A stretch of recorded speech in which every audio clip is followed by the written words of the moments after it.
Di ujung timur Indonesia, di tanah Papua yang megah dan sakral, lahirlah seorang gadis bernama Leona Yasmin Caleb. Darah ayahnya mengalir dari pegunungan Papua, sementara darah ibunya berasal dari Tunisia. Tanah jauh di utara Afrika, tapi kebahagiaan itu tak bertahan lama. Ibunya meninggal ketika Leona masih terlalu kecil untuk mengerti arti kehilangan. Sejak saat itu, hanya ada satu sosok yang membesarkannya, ayahnya. Sang ayah bukan lelaki biasa. Hidup tuming sehamesur keras dan penuh disiplin.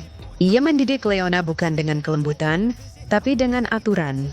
Dan setiap kali ia melanggar aturan itu, ada harga yang harus dibayar.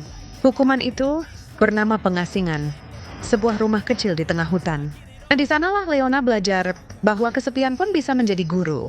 Ia tumbuh menjadi gadis tangguh, mandiri tertata, tapi jauh di dalam dirinya tersimpan luka masa kecil yang tak pernah sembuh. Setelah lulus SMA, Leona melanjutkan kuliah ke Bandung, kota yang jauh dari rumah, dari ayah, dan dari hutan tempat ia pernah diasingkan. Tapi bagi Leona, jarak bukan alasan untuk rapuh.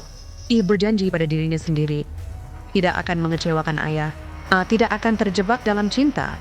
Ia ingin menyelesaikan kuliah secepat mungkin, dan membuktikan dirinya pantas dibanggakan.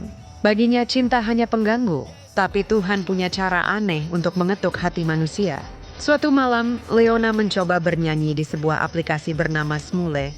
Ia tak mencari apapun, hanya ingin melepas lelah setelah hari yang panjang. Tapi malam itu, suara seseorang menembus dinding hatinya. Suara itu milik seorang pria Jawa bernama Rama, lembut, hangat, dan jujur.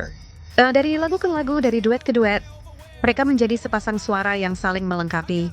Leona jatuh cinta, bukan pada wajah, bukan pada rupa, tapi pada suara yang membuatnya merasa pulang.